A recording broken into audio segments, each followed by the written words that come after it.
Yeah, good, good. Yeah, we're okay. We've just got the three of us. Do you want to sit Yeah. next to the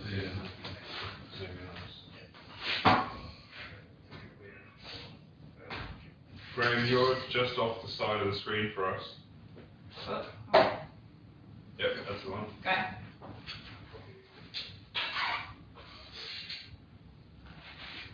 How's everyone going? Oh, splendid. I'm hours away from being deported. Well, deporting myself. Yeah. Yeah. Good over Yeah, no, he's in the Abbott camp. there. Yeah. Yeah, he's really upset. And when she says Abbott camp, she means the like strictly boring version of Abbott the musical. All right. So I'm impressed that we've managed to round up less than half of our number. Less than half and only 10 minutes late. So there you go.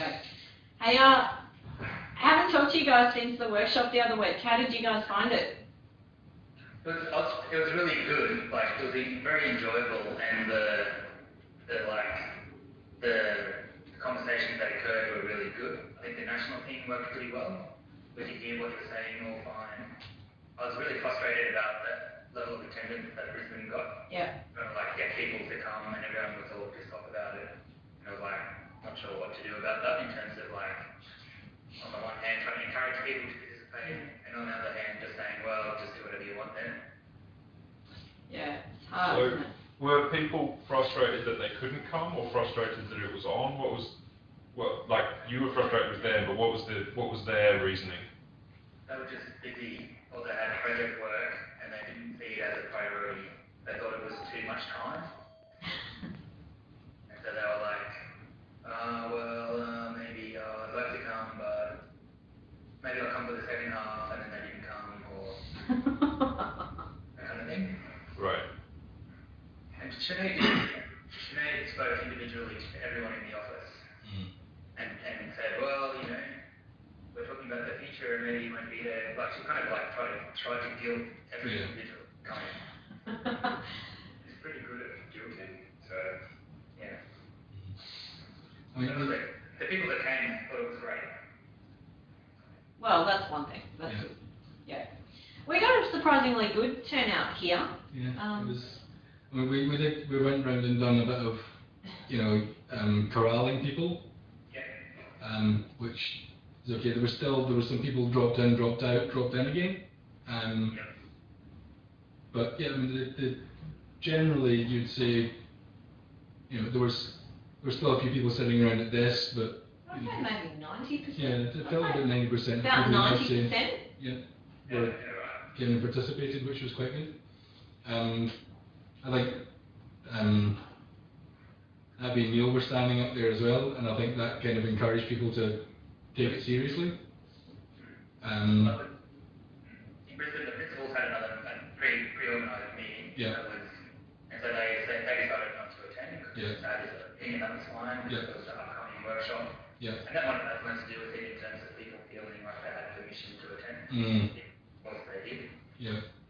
If the principals had been encouraging people to come and were participating themselves in Brisbane, more people would have come. Yeah. Do you think we need to try and find ways of encouraging more explicit permission? Yeah, we're trying to somehow help people be autonomous and independent and do things without permission. And possibly next time, if we do have another one, coordinate with the principals' calendars so that we can make sure they're there, because that's the implied permission. I think there's, with this particular one, I think it's interesting in the sense that I don't think the purpose of it was really to have principals there necessarily because of the one that was about to come up. So I think that might have helped to kind of fall through the cracks very slightly as far as that's concerned. But I think maybe, you know, having something where, you know, there's something from principals, if there's something like this coming up and the principals aren't necessarily attending, that either talk to the people or send something around saying, guys, this is, you know, you should attend this. I think would be good. I'm always reminded of, you know, the I'll try and get a gif or something like that of Jed Bartlett in the West banging the table and saying decisions are made by people who turn up. It's that simple. Yeah. But they was talking about disengagement of young people in politics. Saying, well, how can you complain about disengagement if none of you turn up? You're absolutely apathetic. Who's failing who? So you get to. There's only so much that we can do about encouraging people to get involved. If we spend all of our time encouraging people to get involved, then how much time do we get to spend doing what's actually supposed to get done? So I was in Melbourne, and in the Melbourne office, and it was an interesting day. Andy and Mike turned up, had time, and they both said, we might be only able to stay for half an hour. Why is that? Is Melbourne especially busy, or? They were pretty busy, but actually the real reason was because they're an office of like 6 or 7 or something, and a few others, and one of the people was leaving that afternoon, and they were having gin and tonics. Right. Okay. And the last thing they wanted to do was to come to a national workshop. In fact, they kind of feel like disconnected. As I was going to say, do they feel is there a relevance issue? You think? Like irrelevant to them. Yeah. I mean, does it feel? Did you get the impression that it felt that it didn't feel relevant to them, or they were disengaged from it in that way? Yeah. Yeah. In a way, like there was zero buy-in from everybody except for the 2 young guys in the office. Yeah. Like the dynamic down there is interesting. Most people are on like 3 days a week. Yeah. And their days don't line up. Yeah.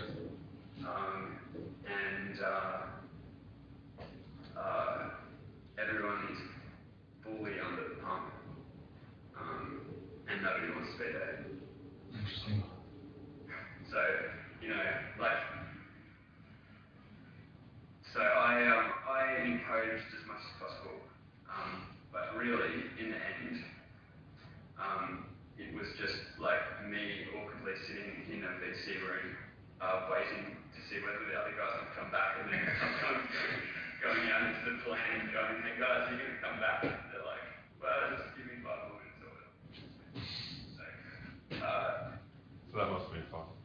Yeah, that wasn't very fun. Took one for the team there. But we just rounded up a generally unfun day, so that's fun.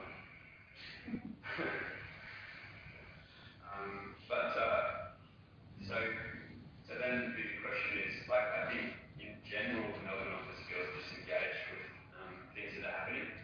They've got their own set of problems, and they're kind of like, they are in a way like very disconnected to what's happening. So maybe if we wanted to, and also a lot of them are kind of on contract or temporary, or they don't know when the office is going to close down, so they're not like fully bought into the whole BPM thing. So maybe we have to think about how those guys. Yep. Yeah, well, I mean, we've got also an issue with people in Bangkok weren't at all willing or able to dial in. We had North America not dialing in. We had people in Hong Kong weren't actually there, but you can imagine that would have been hard as well. So in some ways it's a lesson that maybe says that when you try and do this between Melbourne and Sydney and Brisbane it works, but to get the other satellites in and participating doesn't work quite as well. And maybe there's a different process that we should use for engaging with those guys, a more face-to-face, direct type of thing, possibly. Just angling for a trip. No, not in the slightest. No way. But kind of was the right. Yeah, I'm not at all surprised that happened. So what we said we would do in Melbourne was, because those guys at that time didn't have, like they had to go, I said, well, how about we just have a follow-up phone call and kind of run through some of this stuff if they want it. So I can do that. I don't know, it's mainly about the last bit really, the last bit of the thing. Yeah. We did kind of, as we did kind of shoot the breeze about some of that stuff for a little while, but it was interesting. Okay. What other feedback coming from other people around the the studios and things afterwards? Have you generally, have you guys had any other comments from people or discussions about it or anything? Oh, most people I've spoken to really enjoyed it and were surprised at how much fun it was, and got a lot out of it. Even though I don't know we got a lot out of it, but they feel like they got a lot out of it, which is kind of the point. So I think it was viewed as pretty positive. Yeah. I think most people that I spoke to felt that they got much more involved in the future that they created than they expected to. Yeah. I had one conversation with someone who was kind of afraid about this future. Like, the comment is that we're trying to kind of create positive change or whatever. Some people find that unsettling and the lack of stability a bit frightening. They probably fear for their careers or fear for their jobs, or if they're an architect and all they know how to do is architect stuff, and then we're telling them that that's going to be out of date in 10 years, then they might be feeling anxious about that. Maybe that, I don't know how widespread that feeling is, like that uncomfortableness about all the stuff we're talking about. That's interesting. So do you think that do you think those people bought into some kind of job for life myth at the end of their degree and feel that they're unable to learn new things in some way? Now, whether that's because they're unable or they're unable to generate the context to be able to learn new things. Now, if you're working 150 hours a week, there's no new learning in there. I think most people think that. Like, I don't know, it'd be interesting to do a survey and say, what do you imagine yourself doing in 10 years' time, 20 years' time, 30 years' time? Like, a lot of them would be like, they would look to someone 10 years older than them and think, I want to be like that guy. It used to be the first question in the performance review sheet. Where do you see yourself in 2 years, and where do you see yourself in 10 years or something like this? I've only had one review in 16 years. Yeah. I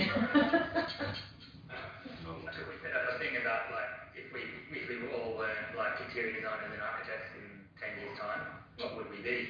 What would we be doing? I can't help thinking that I would find it hard to imagine myself being something other than an architect, but I'm quite open to the notion that what being an architect means might change quite a lot. And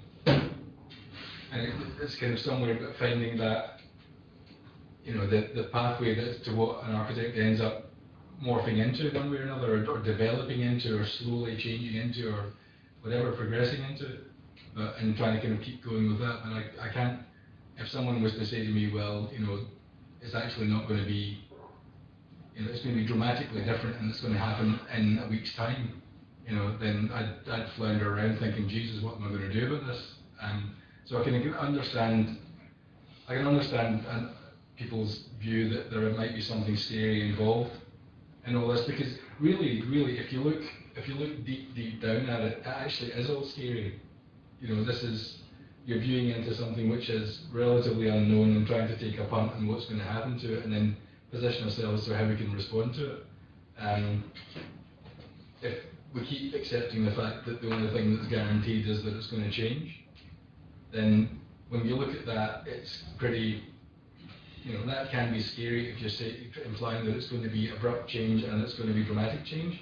If it's something which is kind of slow and progressive change, Graham's probably a good person to ask about this. I think you've probably been around longer and seen more change than most of us put together. And I don't imagine that it's something which is being a particularly scary thing to happen, because it's progressive. It's, if I use a bad metaphor, it's boiling a lobster slowly instead of quickly. I don't think that I don't think it's that scary if you think of it being something which is progressive. It's only when you look back, you realise all these things have happened. Yeah. Without really being aware of big changes. Yeah. It's interesting. I was watching an episode of Life on Mars last night. It's funny, with my two kids were watching it, and it said the policeman goes back from present day back to find himself in 1973, and trying to do his job back then in a completely kind of alien world. And it was interesting looking at how my kids viewed this, never having experienced 1973 compared to how I was looking at it, having quite distinct memories of aspects of 1973. So the things that things that he's doing, and shops that he goes into, and things they wear, and cars that go past, and toys that kids are playing with, and things like that, I look at and think, yeah, I remember all that quite vividly.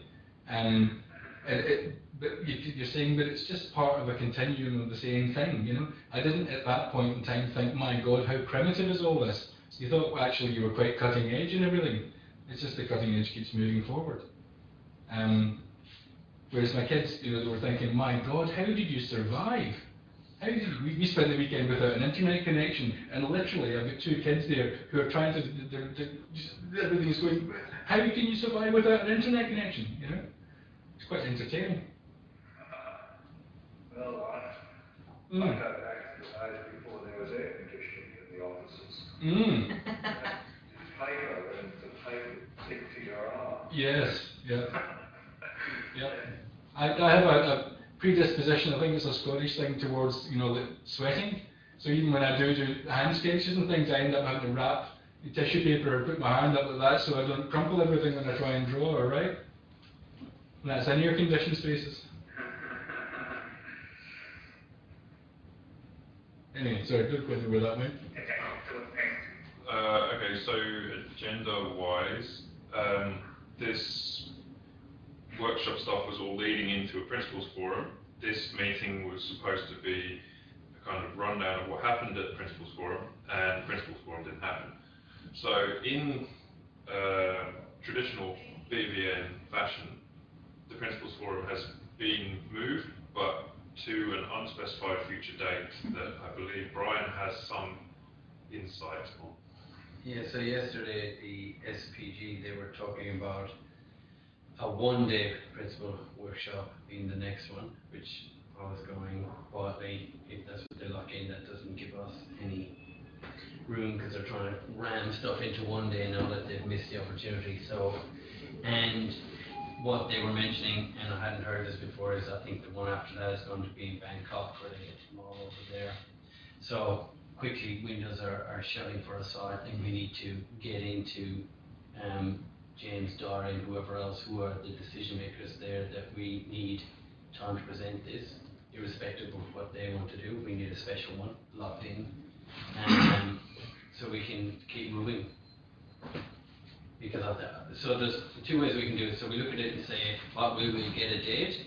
My hunch says, given how they move and the beast we're dealing with, we'll struggle. So do we say, so what do we do? Do we park the education one and say we've enough work done on that, and then we move on, given that we've got a year, irrespective of how many times we get in front of the principals, and we just keep moving to get our 3 or 4 ideas developed, and maybe we end up presenting 2 of them at the next one, I don't know. But I guess the purpose is a fundamental getting that done before we go any further. But I kind of feel like whenever we actually get in front of them to present stuff, we should present whatever we've done in the best light that we can get it into. There's still work to be done on the education stuff, like the questions of costing it, questions of what the implications of doing all this stuff will be. There's going to be sort of some disruption to everyday life if we do it. So we need to get that stuff worked out. And whenever that's kind of finished and we're happy with the data that we use, all that sort of stuff, then we can mark it, I guess, and move on to the next thing.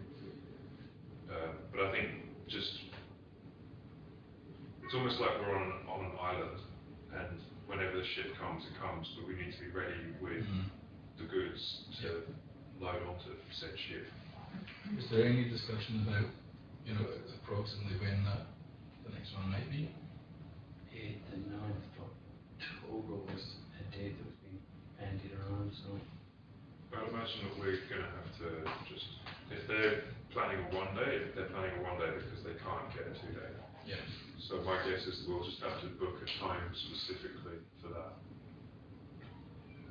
Like we'll just have to have a special day. We think about different ways of presenting our deliverables, like Yeah, I'm just wondering that as well, actually. Is it about saying we have to come up with some way of getting it in front of them which doesn't involve them all being in the room at the same time? Yeah, that's interesting. yeah. And if it's more like a document that's self-independent, it doesn't need to be talked to like a slide presentation, it might need to be explained. Yeah. I'd love to do a movie. Well, we did a movie for Futurum and it was Yeah. a massive success. Yeah. So potentially we could do the same thing. I think that could be really useful. You know, we just actually, we do a movie, we've got our slide deck, whatever, and we just do a little bit of talking heads plus slide deck plus, you know, inspirational bits of music and occasional funnies, etc., etc. A bit post-production, and as my 15-year-old saying, more explosions. Occasional dinosaur and we'll be fine. So what level do we think we have to get the education one before we go further? I think it's pretty close. We just need to, there's a few slides in there that say things like questions for cookers. I think it still needs a fairly, I think it needs a lot of tightening up in terms of it's the points, first of all, it's trying to make and its coherence and being able to make an argument. Without, at the moment, it's more, I think it's more, certainly a lot of the stuff I've been doing kind of notes almost for myself, as opposed to really how you present an argument to somebody else. That I think it needs to be pretty dramatically streamlined, I think. And the potential of going into more detail if it needs to. Well, Can we put down a thing that we need to figure this out and someone's going to be in charge of figuring out what needs to be done to the argument? Yeah, I'll do that. Okay, so the first kind of agenda item is this education piece. Yeah. Is that what we're calling it? And the first thing that I'd like to do is sit and go through the things we're talking about and try and come up with nomenclature, come up with proper names that we can, the suggestions for what these names for all these things are, and we can agree what the names are, because I think the name of it's actually really, really important. Yeah. But that includes the greybeards. Well, the whole thing. mentoring, does it include Yes. mentoring? Yeah, it's the three main sections of it. but it's going to roll into what the discussion we were having this morning. Yes, I think that's those what things. we've got to harness stuff that's already moving here and say it's part of it. There's that there, and there's also the conversations we had with Kevin and Bianca on Friday as well, which kind of form part of you know, getting some critique into it and saying, you know, this where's the boom, the straight narrative of this is that, we all understand this, we kind of understand that could be right, this could be wrong, but here's where we want to go with it, and then, you know, kind of not overly flesh it out, if you know what I mean, but keep it related to big pictures, keep it related to, you know, there's something big that's overriding all this sort of stuff. Yeah. So I think you got to open demonstrating where across the streams that are happening in practice, so that if Kevin and his studio group are already working career architects and these other things, you got to say, in the context of this is happening, and we've been talking to these people, we're looking to flesh this out a bit more. We think this could be more than just what they're working on, and this is how we go about it. And then I think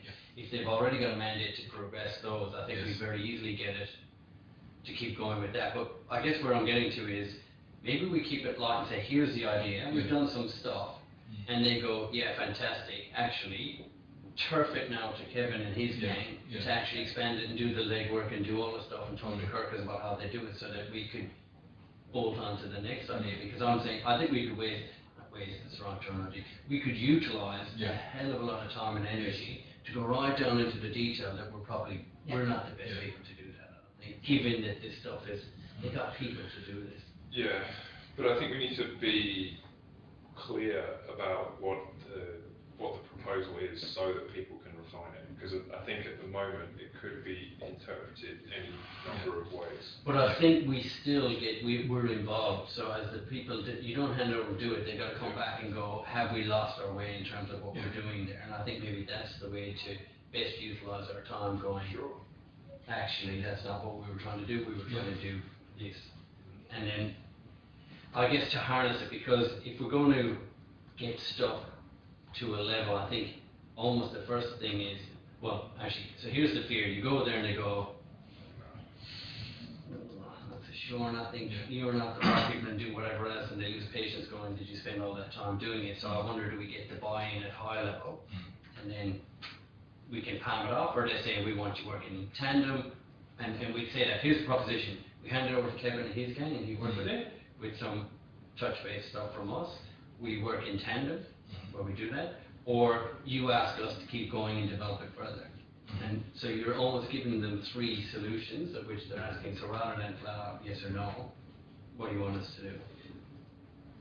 I think that implementation strategy needs to be a part of the proposal, and if there are three options, we have to have thought them out so that it will work in whatever way it comes about, rather than just being a sort of like fluffy abstract idea with no. Yeah, I think the more meat we can have on it, the better. Because one of the things James was very kind of like, you know, pokey hand thing that he does. He's like specific, actionable, costed, implementable, that kind of thing. Whereas we just say to them, oh, we think we should probably do something a bit like this. People will say, oh, I think that's probably a good idea, let's talk about it at the next principals forum. Which puts it off indefinitely. At best. Here's how you could pull the trigger on this tomorrow. Yeah. And if that involves off Kevin, then we need to kind of have a. Or let's draw Kevin in then. I think we should draw them in much earlier. So that's kind of a later discussion, which we can probably move on to. Right, in fact, the next one, which is relationships with other groups who do similar work. Can we get them to open their borders too? It would prevent the duplication of work. So there's all these groups, and they're all desperately secretive, trying incredibly hard to make sure that no one finds out what they're doing, which ultimately reduces everyone's effectiveness. Within BVM? Yeah. Who are these groups like SSG, SSG, SPG, Principals Group. The only group that has any kind of transparency is us at the moment, and the fact that we can't see into these other groups is resulting in duplicated work. So when you do get a view into the other groups, you're like, oh, they're doing this and that and the other that we're also doing. So what can we do to find a way to make that information flow between all the groups? Because it's not like Bloomfire stuff where this is a fact and you can refer to it. We're not sharing agendas, we're not sharing minutes, we're not sharing thoughts, plans. All of those graphs that Bianca has done would be useful to us, but we didn't even know they existed. Well, exactly. So sort of pointing fingers here isn't really useful because it's the traditional culture of BVN to information hoard. But is there anything we can do, given our kind of involvement in other groups as well, the kind of Venn diagram of groups, to influence those other groups to be more porous and more transparent? So we could just ask them, at the get-go, we could just say, like, we're trying to do all this stuff, can we just have access to everything that you know? Like, is it just stored on a drive somewhere? No, I don't know that you'll actually get much result from that. I think it's just about having conversations with them. I actually just think it's about having a greater sense of chat. The process was started slightly already. On Friday, I sat down with Kevin and Bianca to try and just talk through what we're doing, talk through what they're doing. The conversation was almost, our time allotted was almost most entirely taken up with the what we're doing part of it, and we have to have the next part of the conversation, which is what they're up to. I showed them ours first, and maybe shouldn't have, but anyway, but that was fine. It was good, and in fairness, any questions that we've had to ask them, they're very forthcoming with what they're doing, and I don't think there's any resistance to get involved or spread information. It's more a question of, unless we talk to them, they don't know what we've got on our agenda either, so I think the conversations is the start of it. I think it's actually living the network diagram. Yeah. Actually do it, go and talk. Yeah. So I'm keen to try and keep that going. Brian and I we're sitting in a VC with a bunch of the guys up there, with Kevin and Peter and Scott, Patrick and Tony, about looking at review processes and methodologies and all that sort of stuff. And a lot of what the discussion on that would, rather than, I thought it was going to get bogged down in minutiae, but we managed to kind of keep it up at a very high level of saying, hang on a second, this has to fit into a much bigger picture of how we go about doing this stuff and what we're trying to achieve and doing it within the kind of cultural parameters of how BVN works, etc., etc.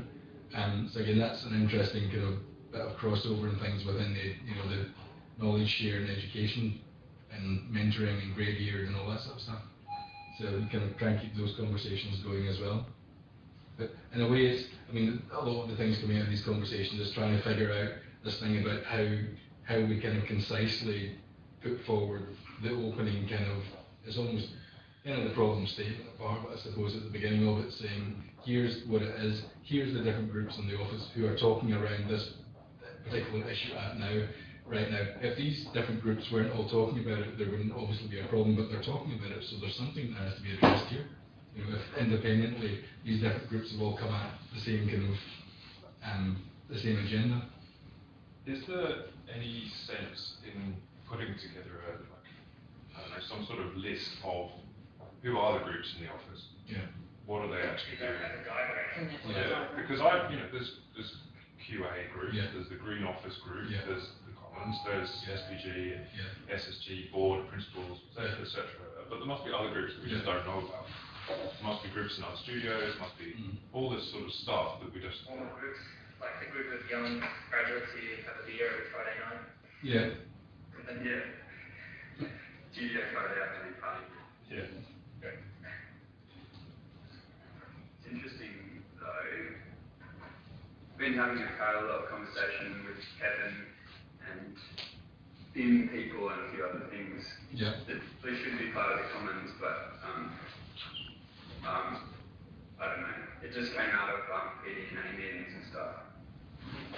About how you structure all the office processes, which is like kind of, this sounds unrelated, but you know, like, and there's people now, there's new roles. Peter is doing like QA and but kind of management and stuff like that. And also, and the reason why we started talking about that is we realised that none of these processes talk to each other, but really they're all part of doing the same thing, which is making a project. Yeah.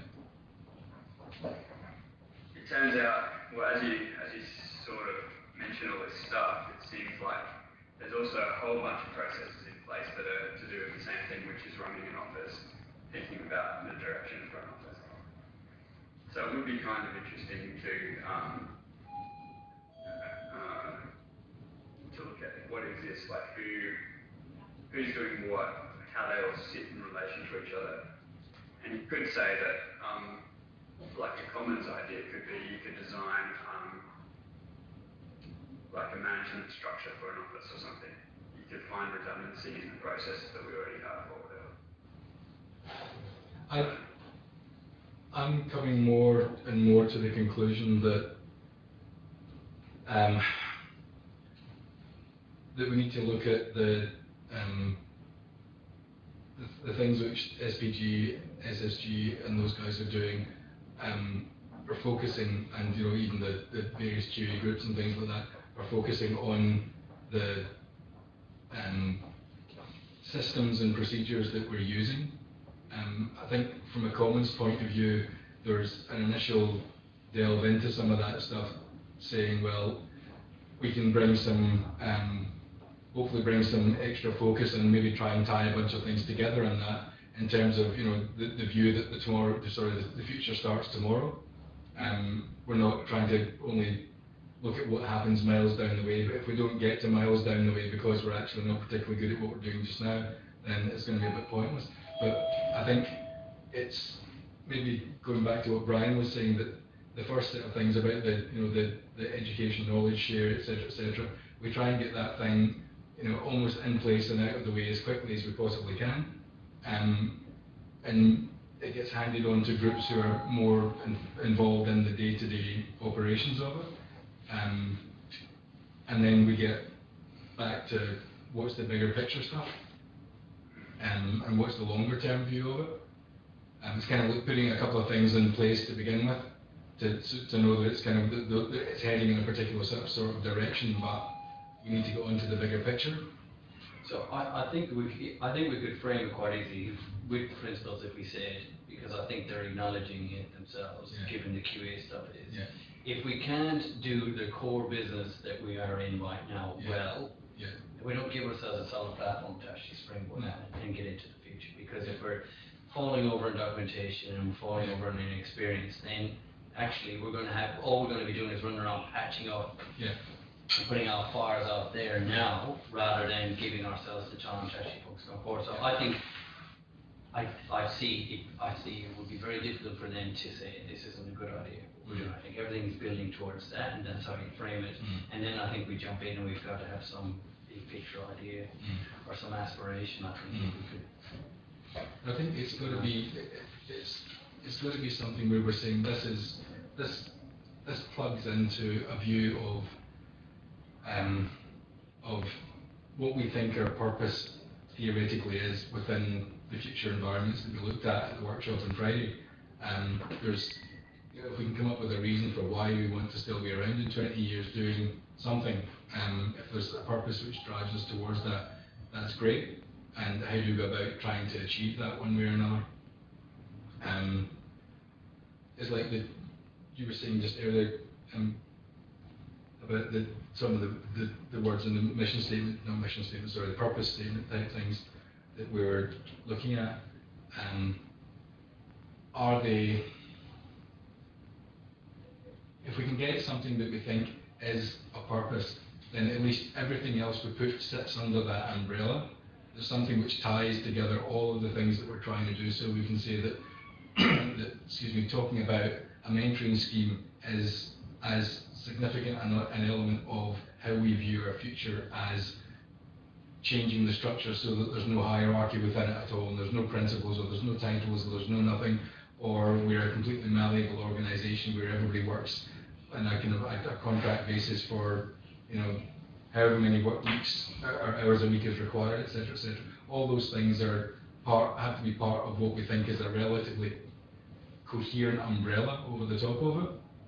And unless we can kind of start to formulate what we think that umbrella is, then otherwise I think it might just appear to be a series of piecemeal things which don't kind of tie together. I'm not really articulating that particularly well, guys. Sorry. No, it makes sense. Telling everyone's story. Kind of, yeah. But it's here's the big story, and the big story then is a bunch of other things that that all plug into it. And some of them are big things, some of them are small things, but they all plug into the same kind of narrative. And I think it's getting to the point where we can reasonably comfortably define what that narrative might be, is kind of where we are just now. And I think we're all kind of trying to get a handle on what that narrative might be. Once we've got that, I think everything starts to fall into place. But the narrative might be really, really simple, and it might be 3 words which don't mean a hell of a lot at the moment, but at least it's something to say, we've got that, let's move on now. So shall I talk about this for a minute? Is that a good segue into that? Yeah. So I've spent a little bit of time having a look at, I think there were 2 quite good purpose statements that came out of the workshop, and I'll read them to you. Create an environment which allows, promotes, facilitates and adapts through collective and combined endeavour to be excellent in all we do every day. That's Neil's one. Yeah. I thought that was dismal. Yeah, it was better than some of the other ones, which was like, we're here to do architecture so that we all make money. It's like, so yeah, I agree. It's but I mean, like the ones that we're here to do architecture so we can make money, at least have some sort of if you were talking about this as a statistical model that would have predictive power, this has no value at all. So the second one, which was Simon Longstaff's group, said create and sustain environments that help people flourish and move forward in a positive nature. Then I went and had a look at Simon's own website, and his purpose is to serve as a catalyst and enabler for society to think, debate and act in good conscience, particularly in the face of uncertainty and ambiguity. Secondly, he said to encourage and assist individuals and organisations to include ethical dimension in their daily lives. So park that. I went and just quickly rated a few architects' websites. I've got openness and empathy with our clients to ensure their interests are at the heart of everything we design. And increasingly complex projects the clients bring to us demand a culture built on collaboration, creativity and innovation in design thinking and delivery, all of which seem quite limited and focused to a certain degree. And then you've got Turnbull last night, who talks about we have to recognise that the disruption that we see driven by technology, volatility and change is our friend if we're agile and smart enough to take advantage of it. You know, he used some quite good words in some ways. So what I started doing after that was I wrote down a series of words that I thought maybe would start to, if we just write down words that we think are aligned with who we are and what we do, we can kind of then selectively pull out words to create a sentence. So the words I've got are create, enable, facilitate, serve, collaboration, innovation, agile, disruption, change, technology, people, society, community, sustain, holistic, ethical, wellness, and environment opportunities. And then brackets, not just buildings. So from that, I created a kind of a one line. We create opportunities for people and communities to thrive. And we could stop there or we could go further. And I wrote, by being agile, curious, and open to innovation. So I don't know whether it needs a second bit about how we do it. It's almost like, to start off with, it's just what we're doing or why we're doing it. So we create opportunities for people and communities to thrive. And in some ways that's us and it's our clients. I don't want to call them clients because it's a broader responsibility. It's not like Hassel's thing about, oh, it's about us and our clients, no one else. Unless you're paying us, we couldn't care less about you, is what they're saying. So it's about people and communities. It's also not about an individual. It's about, that talks to me about a holistic approach. And it's also about sustainable because our community is underpinned by the environment. You can't really get, I think you have to be quite implied with your words here to try and not use too many.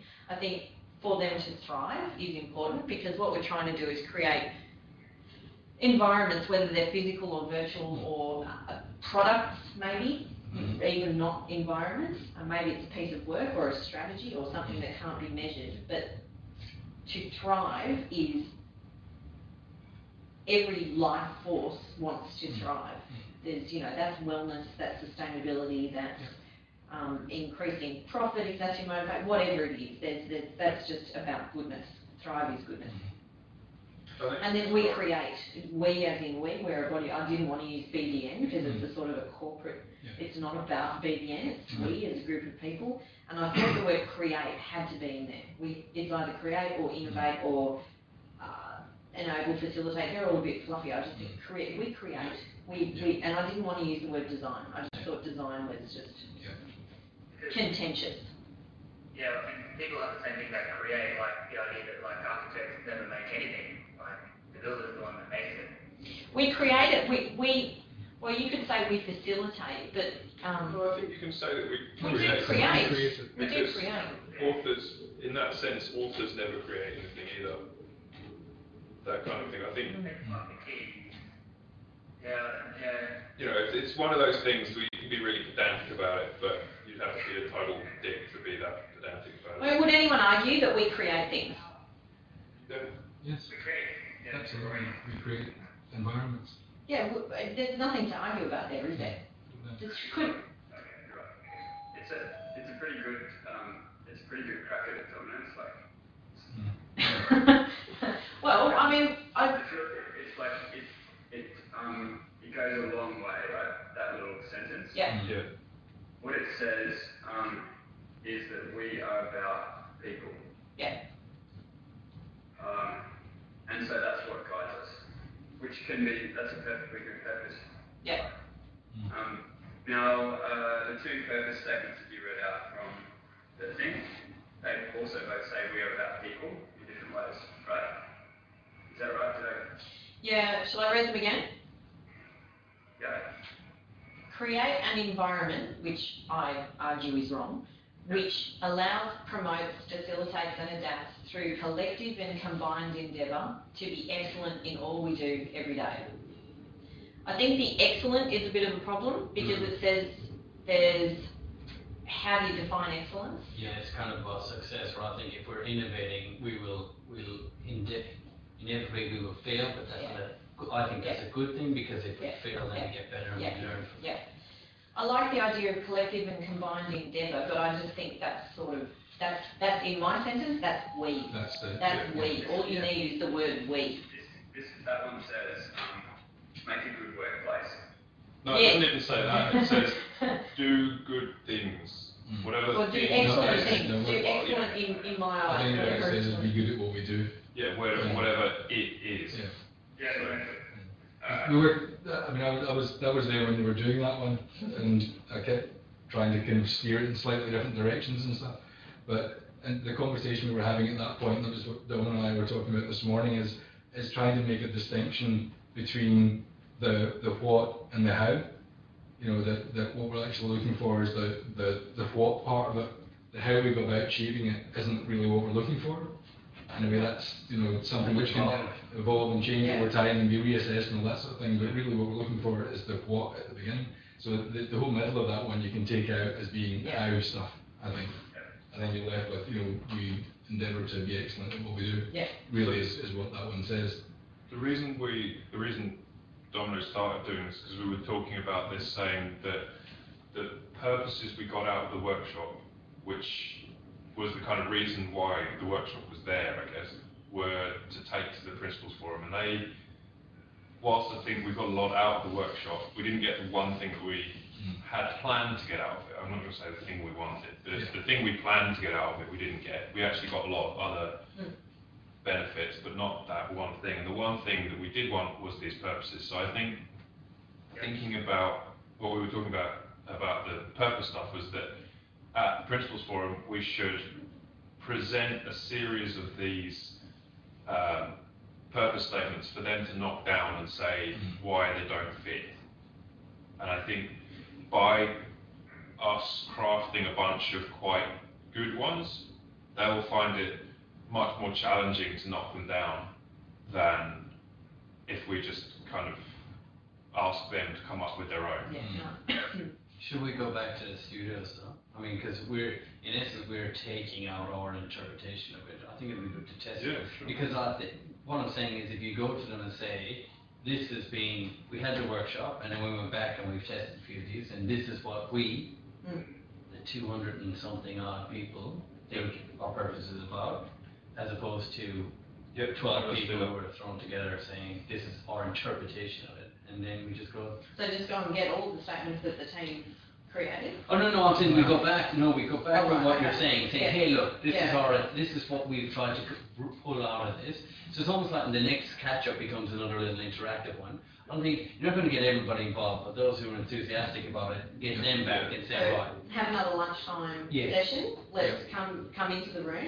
Exactly the spiel you gave there was perfect, and say, here's what we think it is, we want to go there. Group it apart. Or else let's help us build it till we get there, because, and the other thing is, while I hear what you're saying, the more you kind of all over the place, I think if we went and said it's concise, and while now we can get into semantics about the words, but this is what we think. In general, this is the essence of what the studio believe is our purpose, of which we I wanted to clarify, like, there's kind of the situation where we're trying to describe what we think our BDN is at the moment. Like, this is BDN's purpose, this is what we're doing, these are all the people, this is what we all have come together and thought about, and this is our purpose.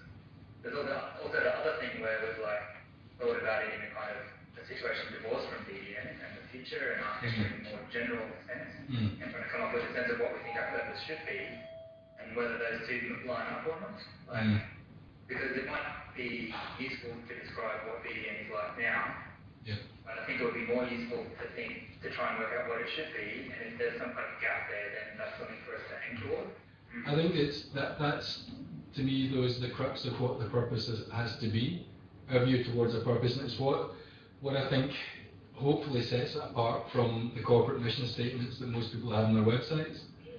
Is that we're looking. And I've got Australia's top 10 companies if you're interested. They Yeah. are just diabolically bad. But what we're looking for is, and again, I keep thinking to myself that the purpose that we're looking for can be something that we discuss quietly behind doors in this office and never tell anybody outside, if that's what we want to do. It's about us. It's not about what we want clients to think and what makes us appear more employable to particular demographic of clients and stuff. If you're doing an interview with this, then what are you about? You say, look, it's that one, but this is what we think. This is what we're about. But I mean, the things that the one that you've got there, Domino, I think is something which can mean what clients want to hear as well. Because you're simply saying that the notion of talking about communities and that we can use that to describe us as a community, but it can equally, it applies to anybody you're talking to sees their community in that one. Which I think is great. It's the community inherent in a business that you do a workplace for, or it's the community that benefits when you build a school. Yes, exactly. It could be anything. And one of the things that was interesting in the conversation on Friday with Kevin, we didn't get to the end of it unfortunately, but he was saying he was just about to go into a meeting with somebody and they were discussing, they're looking at how we go about getting people into BVN and the resources side of it, the hiring, who we're targeting, and what the implications of that are. There, Kevin and Bianca are both talking about the fact that it's hard getting people who we think are the right people in, whilst at the same time seems to be something fairly clear in the marketplace that lots of people want to come and work here, which is quite how that works I don't really know, but anyway. One of the things that Kevin was going to have to talk about was looking at the potential that we're moving towards a society where people don't want to stay in one place for a great length of time. So hypothetically, what happens if 80% of your workforce actually only want to stay in your organisation for 2 years? And we've been having discussion up to that point about really what's the value in a purpose statement, and I said that's why you need a purpose statement. We need a purpose statement to know how do we react to a situation where 80% of our people only want to be here for 2 years and don't want to buy in and drink the Kool-Aid. So what about the other 20% of people who want to be here for a long time? What is it that makes them work? And how do we keep doing what we want to do, what we think is valuable in that environment? Is what we want to do valuable in that environment? Is it such a game changer that really, BVN, large architecture companies would cease to exist, and it does all just become a series of consultants getting together on a project basis or something? Don't really know. But if it's going to look at those kind of possibilities, if there is something that keeps BVN together, and it might only be in 15 years' time, it might be a bunch of principals and nobody else. Or it could be, a principal with 5 people who has a loose collective arrangement with another principal with another 5 people or something. But or it could be 50 business owners with a collective pool of 200 contractors. Yeah, exactly. Within that, is there a purpose which would help us drive towards that position? Because if there isn't something which could guide us towards how we might operate in that environment and what's important for us to keep in it, then really it's all just speculation. We just try and react as fast as we can, and that's really all we're doing. How did he react when you said that? I didn't get a chance to say that okay, part. Good. That part as forcefully, because he was literally running out the door to this presentation, and I haven't had a chance. I didn't realise he was off on holiday today. Because I'd love to hear what the outcome of his meeting was, where that discussion went. So should we all try and come up with some exemplar purpose statements? I think we should. Yeah, I think that'd be really great. I mean, even if this document is on Google Drive, it's in our folder that you can all access. It's called the Strawman Purpose Statement. Let's all add to it. Let's kind of build on it. Let's see how we can go. Let's schedule a lunchtime meeting for the studio. Schedule. Is it? I don't know, there's been something that's gone awry and I don't need to look at it. It was supposed to be today. It was interesting that one of the comments that both Kevin and Bianca made regarding the purpose stuff was the Commons are probably a relatively representative group of the office. The Commons should be able to come up with a number of things which we be considered to be representative of what people think. Should do. I agree with that. Yeah. Don't be scared of making decisions or making taking views on things based on what you believe as a group. Yeah. Okay. Because the other one, just to finish on this, is the other strategy could be, we're not here to debate with you whether this is the purpose or not. That's what we're running with now until you tell us something else. And I think that's better off. We're not going in there for a sign off. Yeah, exactly. That's what we do with the clients. Ever No. get it. Yeah. No. We're a bit like when back in our first commons dinner where we said, that's it until someone comes up with something better. Yeah. Drop it in over the fence to them, and away we go and say, that's the thing we're pushing all our stuff through, our umbrella, Yeah. and off we go. Yeah. And I think that'd be far better. I think Yeah. the service better to just, because you know what they're like on one word things where they supposedly Yeah. go off on rambles. We're not there for that. No. We're just saying, drop it in over the fence, give them a bit of context. Yes, it's in the context of the future, not just where we are now. Have Yeah. a think about it. Yeah. It should be a 10-minute conversation. Yeah, it's sort of like a working purpose, like this is what Yeah. we're going to use. Yes. Yeah. Yeah. What we're going to start from. Yes. Yeah. So there's, what have we got, 3 more? Well, what else is on the agenda for the Okay. principal thing? Okay, so the other things on the principal Yes. thing are the same as they were before. So purpose, education, and then the next things we're going to work on. And so we've talked about purpose and education, and the next thing we're going to talk about is the next thing we're going to work on. So I've got on here refocusing on big ideas. What comes next after now, basically. So what do we work on next? And then I've just chucked in, do we work on 20% time? Is that the thing that we care about? I had a conversation, was this last week? We were sitting and we got together and had a quick chat, and I had said that I needed to be fairly heavily convinced on the whole 20% time thing, and so I would put myself down as a devil's advocate and skeptic, and they could pitch stuff at me, and it didn't really take too long, and I turned into a fairly serious advocate,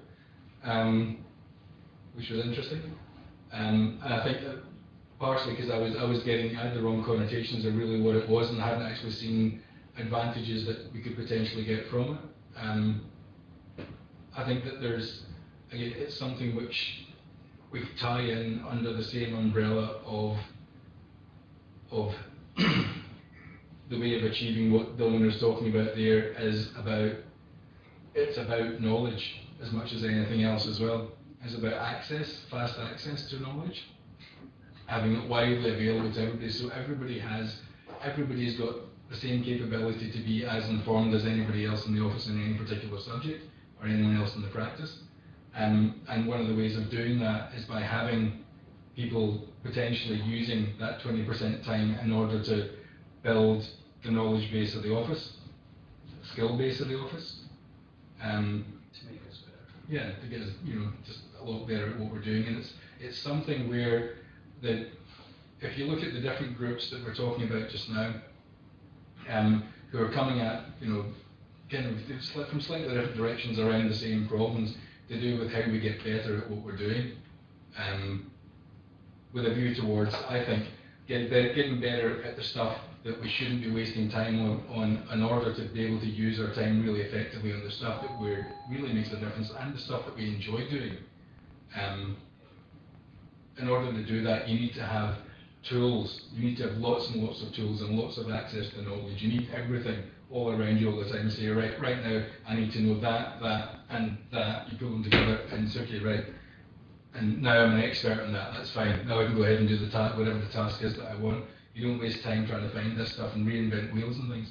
But to be able to have all of that stuff, having that, the knowledge and things there, the tools that you can get a hold of, takes a huge amount of time. The different groups in the office, one way or another, are talking about how we try and get that knowledge base working, but there's no resource available to actually do the input part of it. Nobody's putting stuff together that actually collates this knowledge, and that always seems to be the thing that we fall down on, is that we've got great ideas about how we go about doing stuff, but we never actually have the resources to actually do it. And I think that's where the 20% time thing starts to come in. That's how you find a way of getting the resources to actually spend time putting stuff back in, rather than trying to take stuff out. The other angle on that is, so what we're saying is really, we need time, someone's time to actually implement these things. So if I was to put my business hat on, I would say, let's not put it down and say Domino needs to have 20% of our time to do this. What we actually need in the company is a series of people with varying skill sets who are overheads.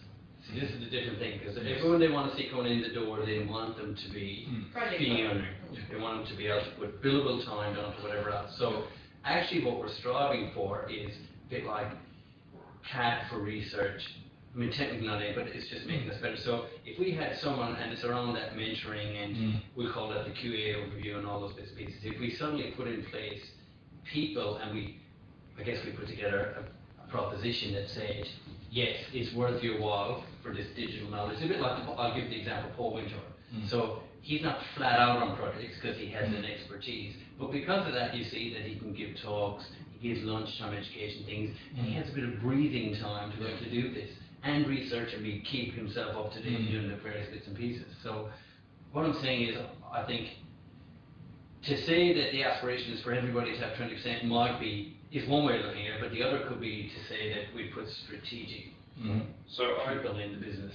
I think that's what we're doing now, and I don't think it's working.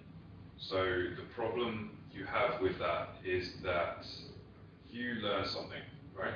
And I'm Mr. Knowledge Sherry, or I'm Mr. Specialist, and I am Mr. Specialist in some sense, and I like blather on and drop offs about things, and people go to great lengths to ignore what I say.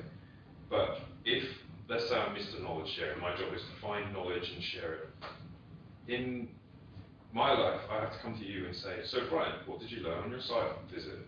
And you can say, well, I learned X, Y, and Z, now you go away and write about it. But actually the effort of doing that, scheduling time with you, having the interview to find out what you learned, all that sort of stuff, takes at least as long as you just doing it yourself. And we just need to change the culture from it being a service culture where we have all these specialist heroes whose job it is to earn fees and be great, to a culture where you only earn fees in order to be able to share that information with other people, and the fee earning kind of happens automatically. The business hat is the 20th century business hat.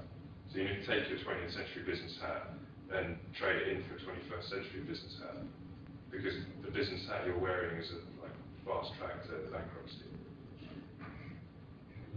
That's a big conversation we need to have about that 20% time thing, but also we were going to decide about whether we put that to the principles as the next big thing that we're going to look at. Yeah, that's more what we need to talk about, rather than whether to rather than the details. I think, is it something that we need to look at, or is there something else that we need to look at? I think I say at every meeting about flexible time. I think we talked about presenting that in February or something like that. Yeah. Is that next on the list? Because I need some help to do that. I think whether it's from people within or without the commons. Is this on the tailored schedule? Yeah. Yes. Yes. Well, Jared, when we spoke briefly, definitely Bianca has a cartload of info here and is dead keen to sit down with you and work through that stuff, and I think probably you could leverage a whole pile off that. So I think it would be good to get you down here and get you saddled up beside her and just say, hey, right, here's what I'm doing, download, tell me what are the pitfalls, what are the stuff you know, so that you can... Because one thing about the television thing is that it's just something that can happen parallel to what we're doing. Well, I was actually... I agree. There's probably a couple of other not quick wins, but things that we can actually make happen in that, should that be one of the topics for the Principals Forum? For example, we've all talked about the idea that when a project finishes, it should be mandatory to have a lunchtime presentation of the project. What worked, what didn't work, what did you learn, blah, and here's the final photo. It only needs to take half an hour. But we don't do that. There's morning teas and it's sort of all just waste of time. Isn't that something that we can just say, right, here is a policy, we'll do it. Somebody will implement it. It doesn't have to be us, but here, let's make this the way we do things. Surely there's some things like that we can just say, these are now going to be things that we do. And maybe it's also publishing calendars or whatever it is. There might be a few things that we can just say, from now on, this is what we think we should do. Yeah. Because I think that goes with that, because I think that tailored schedules is actually one of those things. It's just about coming out and saying, it's okay to work flexibly. You just need to talk to Bianca. Isn't it? Because well, if we can do that quickly, then that's great. But I think that's going to be trickier. But the thing I worry about with the quick stuff is that they're good ideas, and we recognise this because we've, I don't know, had some time, mental space or whatever to think about that sort of stuff. But is that a sufficiently complex or sufficiently important thing for the Commons, like, to talk about? Should we just do that? You, as Domino, should press go on that post that says, say, publish calendar. Yeah, no, I will, yeah, that's But I mean, possibly like, a bad idea, but. Is that, but in general, like, is that the level of engagement it should be? Does it need to come from us that says, hey guys, why don't we just stop throwing information away? Is that a kind of common scale issue? Or is it just, it's such a quick win that we should just get on with it? I don't know, that's kind of what I'm wondering about. It's like, from a mandate point of view, should we be looking at that kind of minutiae stuff? Our mandate was not to actually go and make change happen though. No. Our mandate was to go and find things that would benefit the organisation and bring them to the principals for them to make a decision on. This one is a quick win because there's a little bit of resource time and. The thing about presenting projects when they finish, the principals don't need to decide on that. Like that could just happen without them participating. I think That's it. Like, the difficulty I see, and it's why I'm starting to get incredibly seduced by the 20% time thing, however we end up potentially making that work, is that we are absolutely, if it was the most overriding feeling that I have in 18 years of being at BVN, is that we are driven by the project that we're on at the moment. When we get towards the end of projects, we don't do the things which we're supposed to do on the projects because we've moved on to new projects. Yeah, for the benefit of the company. Yeah, and so people get pulled off of projects before realistically they should, in terms of what the services are supposed to be and in terms of what the benefit we are supposed to accrue from a project that we've just done is. There should be, I think, there's a large thing about whenever we finish a project about trying to harvest all the knowledge and all the good things that we've managed to get from that project and get it into whatever the format we're talking about or mechanism is for that being shared as widely as possible. One of those things is what Don was talking about, but it's still part of a big thing. Unless we can find a way of getting over our absolute prioritization of the next deadline on the next project, then we'll never have time to do any of this stuff properly. So in a way, it's easy to say yes, we should just implement that, but it's like trying to get people to come along to a futures forum thing, and say, well, unless there's something serious in place that says you should be prioritizing this over that, then it won't happen because everyone will prioritize projects. Then the issue is we're at a point, and we're getting into the difficulty you can go in there now, is that we look at resources, we look at cash flow, we look at people screaming saying we haven't enough, and yet fees are heading this way. And to the point where you actually can't afford to take on anybody else, and everyone's still shouting going, I need people, so. Well, should we jump now? If things are really that bad, then really all we've got to look forward to is 2 or 3 more years of shit life before we go bankrupt. So. If we're going to be realistic about this, if we can't do anything about it, then we No, I'm not saying we're not, but that's why you've got to look at it from a couple of angles before you can do it. All I'm saying is that, yes, you could say that'll be a quick win, but I think given if that's the context of where we sit right now, the ability for people to say, yes, I will make time to do that and put together a little thing, is just a lot more difficult. So I'm not saying we don't do it, I'm just saying you've got to just view it on where it's at. So the point is, if you said, here's an issue, and we're trying to bring us back up here where everyone kind of saying, I think that's a fantastic aspiration to have, and probably one that should be our priority going forward. But I mean, and so, to put it back into context, I think it would take the entire group our full effort to even to put something remotely decent together on that if we focus on that solely from here to the end. Because I think it's a huge thing to do properly. And that's it. So what do we say? Do we say we just go for one big ass idea and that's it? And we're going to throw the kitchen sink at it? Or are we going to spread ourselves a bit too thin and we kind of... I would be keen to throw a kitchen sink at it. I don't know what everyone Can we go back a second? And so if we're taking you know, our remit is a long-term view, and our long-term view has to be that we're here for nominally the first year, and there's another group which will be here next year, and another group which will be here next year, and a group, you know, potentially after that, if it proves to be worthwhile and successful. That a large part, I think, of what we should be doing isn't necessarily saying, okay, here's the future and how we're going to deal with it. It's saying, here's what the future might be. Step one in the process of going about dealing with it might be this, which makes us fitter and leaner and more able to have a conversation about how we might deal with, you know, what comes up. Then people the year after that are going to take that further and say, okay, what we've been given is a basis, a grounding, or something like that. You know, a level playing field, somewhere where we're better prepared than we were, but now we can start saying, okay, the next step actually is a big one, and the step after that is a bigger one as well. But if there isn't a foundation in place that we're trying to put into place, then it's never really going to get anywhere, I don't think. And I don't think we have to solve all the problems in the first year, because otherwise there'll be nothing left for the other guys to do. But if it's something where we can say that we give ourselves the best chance by making us as you know, lean, adaptable, flexible, whatever, as we can be at the moment, put some tools in place to allow that to happen, then really we're making guesses and we're making bets, and what's actually going to change. I just thought of something that's just slightly unrelated, but right at the beginning we were talking about a budget, and we were going to make a proposal about the number of hours we can spend a week and present that to get approval and that kind of thing. I don't know if that happened or not. But like, I'm wondering, like, if the interim kind of like 20% is our time, like.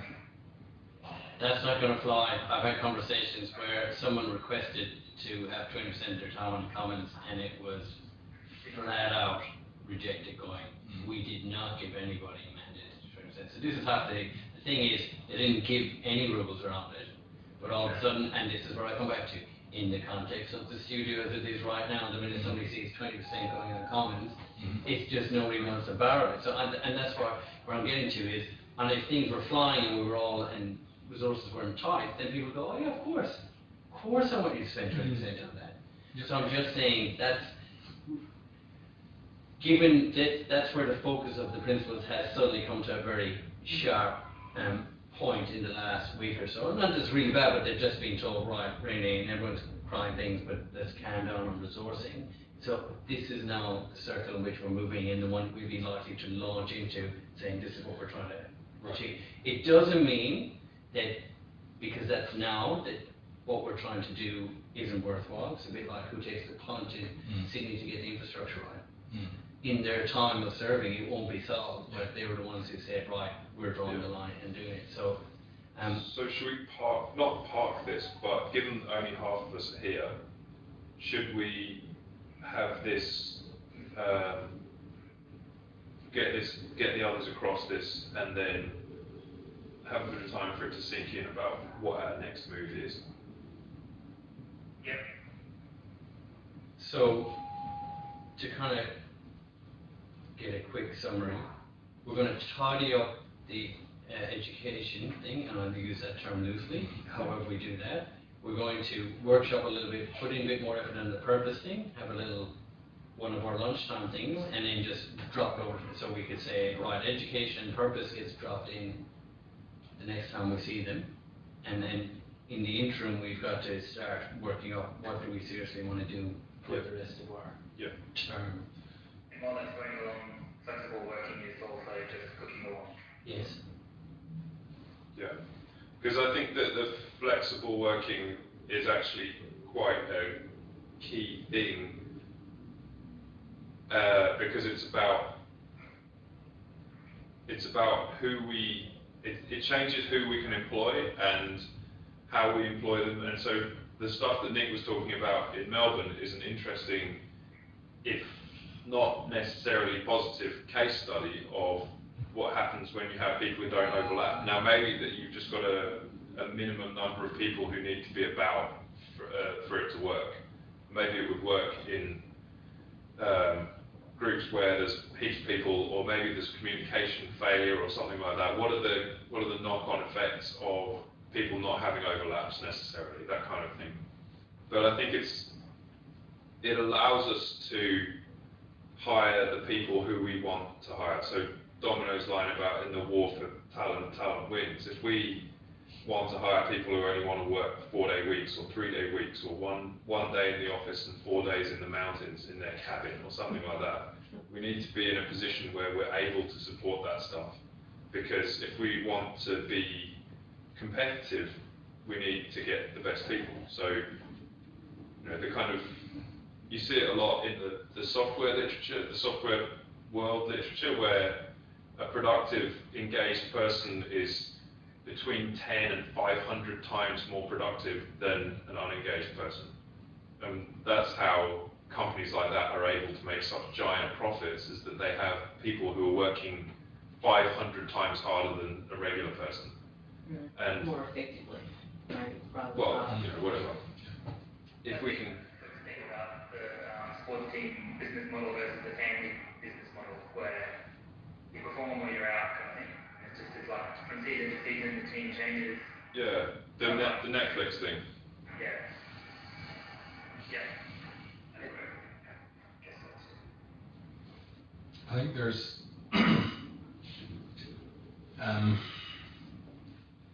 I keep going back to Bianca's secret sauce, and that Could give that some context. I know, but it's you know, just one of the things she was talking about was her in her dealings with recruiters and agencies and all that sort of stuff, and looking at people getting in. She very strongly gets them. She gets told by various people out there that BBN's one of the #1 places that people in the industry want to work. Lots and lots of people want to work here.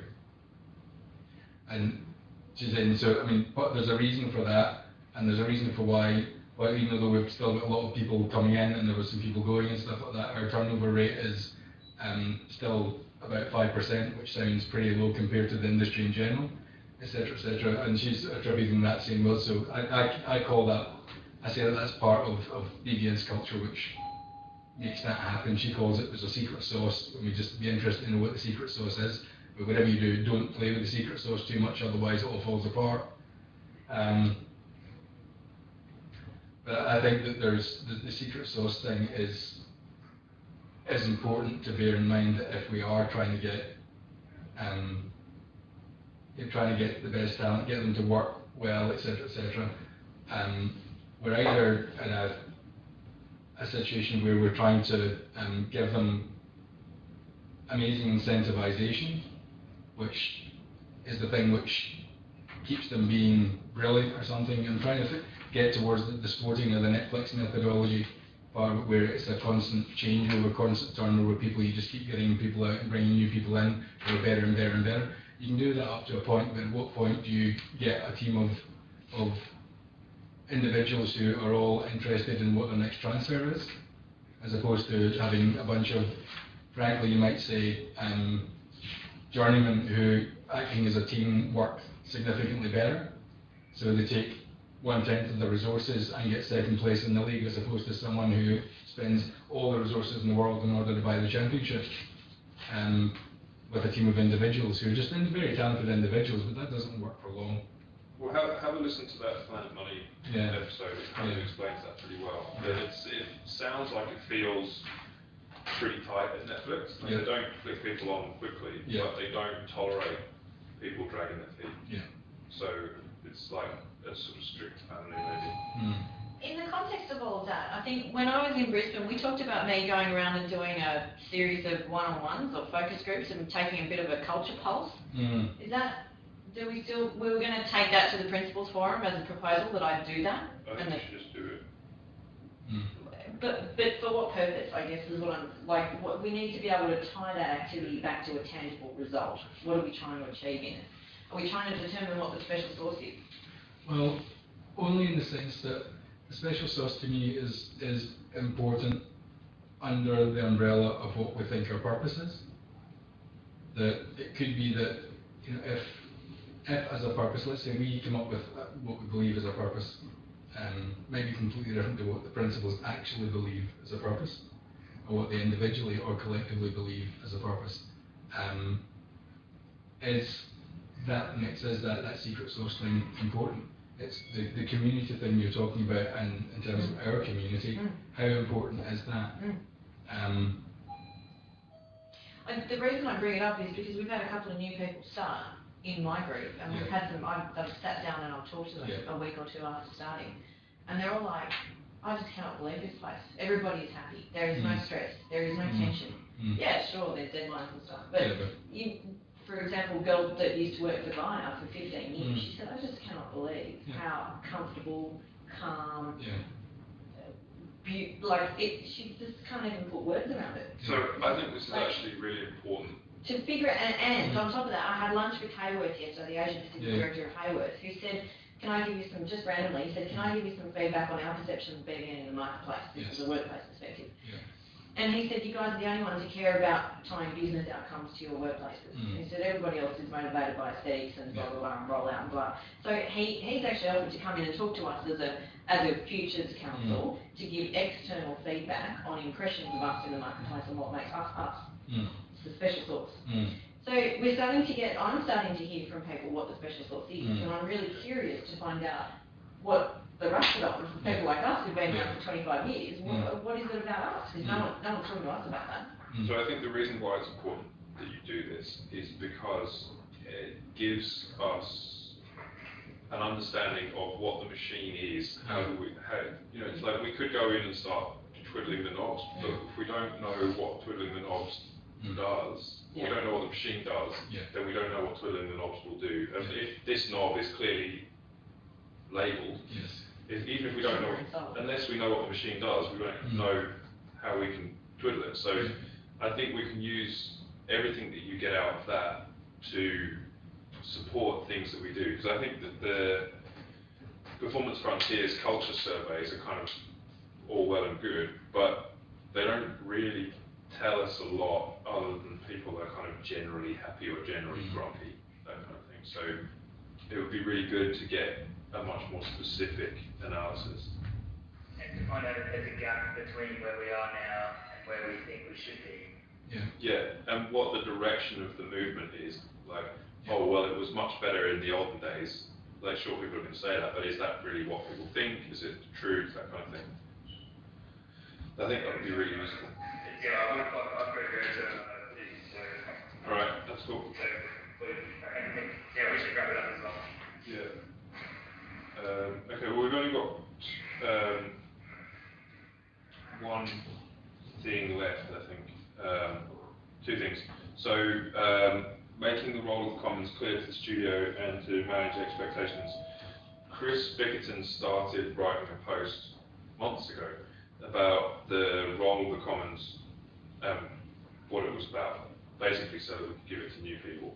But I think since then it's become apparent that there's a bit of confusion about what the Commons is, what Commons isn't, that kind of thing. And one of the other things that we're going to come across is that people are going to say, well, you think purpose statements are important, but you don't have one, etc. So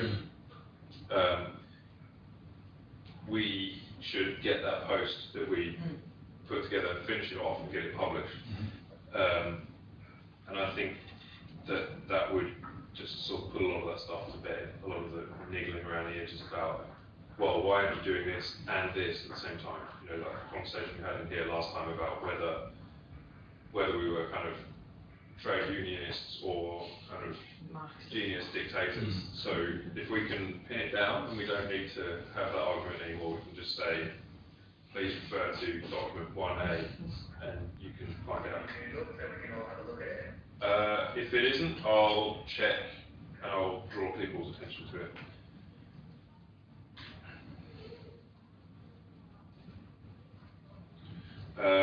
Then the Commons communications, roughly the same topic, but should I send a Slack invitation to the whole studio, because there were people who missed the original post, the kind of what is Slack, all that sort of stuff. And do we believe in transcripts in general? Like, what communications issues are there? I would say in this Slack thing, rather than bombarding people go, right, I've already done that, we're pushing it on them. It's part of this induction thing that when somebody gets, because there's people coming through, Yeah. they have to be just So I've been doing that with the new people, but my main concern is not the new people. New people are getting on board and looking at it because they're fairly compliant in the first few days of working here. If you look at the people who are joining, it's mostly new people. And the difficulty is with the incumbents.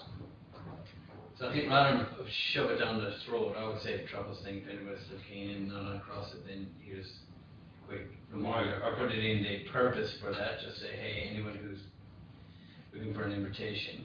My concern is that the audience on Slack corresponds pretty well with the readers and commenters of Tropos, and then those who don't engage can't engage, if that makes sense. You talk to some people and they're like, I've never even heard of Slack. It's like, well, do you read Tropos? No. And so... But why would they then read Slack? And the kind of slightly maybe controversial view of it, is that a problem? Well, I don't know. I don't see it as a problem, but other people might. There's like people complain about people have complained to me about not knowing what's going on or not feeling like they're engaged, like whether or not they should be or not is another thing. Then I say, oh, have you seen all the stuff on Tropos? Or have you heard about Slack? Well, all that stuff is on Slack. Or all of our stuff is on Google Docs. Yeah, you can go and have a look at that. And they're like, oh yeah, okay, whatever, and then don't do it. But this is my whole issue with this laziness of actually, no, I want you to use your precious time to give me a summary continuously, because I can't be arsed to go in there and do it myself. And I am, fuck them. If they're not going to take time, why should we take time? No way should we be doing this, spoon feed them continuously, because it just makes everyone lazy. No one wants to go after stuff, and if we foster that attitude out there, then they'll be all sitting there going, I didn't look for the detail, can you just show me where that detail is? That was my kind of attitude about the workshop. It's sort of like, well, you need to be self-motivated and independent and autonomous and do this thing yourself and make your own decisions.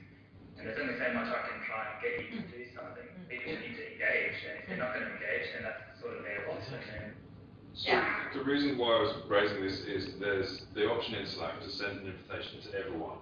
Those people who, for some reason, missed it the first time it came around can get on board, and those who don't care can continue not So caring. why don't we... I think we give it, I guess, one more round, it was, and it's kind of there. I think that to me the more salient one was an issue to do with what information we're putting out, how we're kind of doing it, and that was the discussion of transcripts versus minutes versus whatever.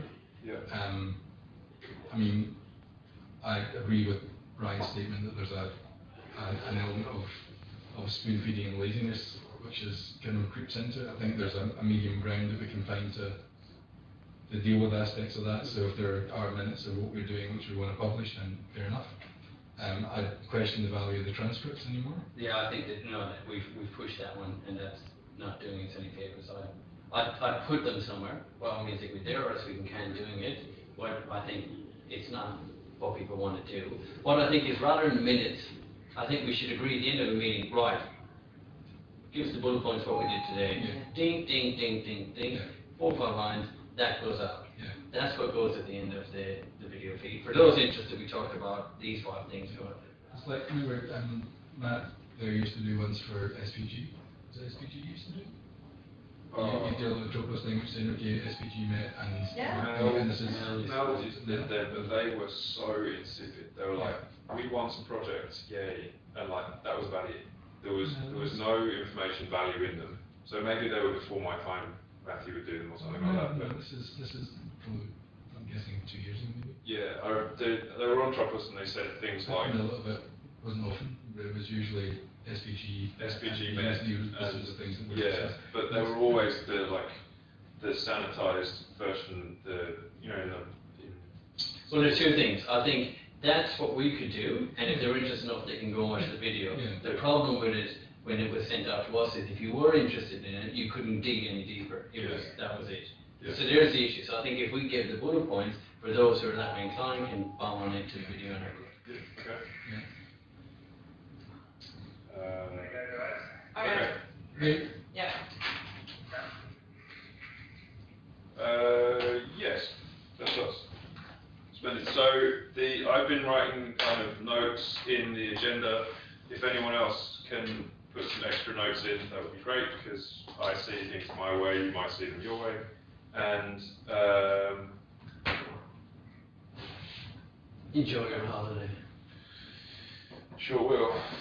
Then when you back then? 18th. Where you off Where to? are you going? London for a wedding. Madrid for the World Usability Congress, which is a user experience design conference, and then Barcelona for some climbing and some like really good tapas, and then Marrakesh for some lying around in a hammock, then Iceland for some more lying around in a hot spring, Yeah. doing wheelies. Ice hotel. Mm. Cool. Alright, thanks guys. Thanks. See you Bye guys. everyone.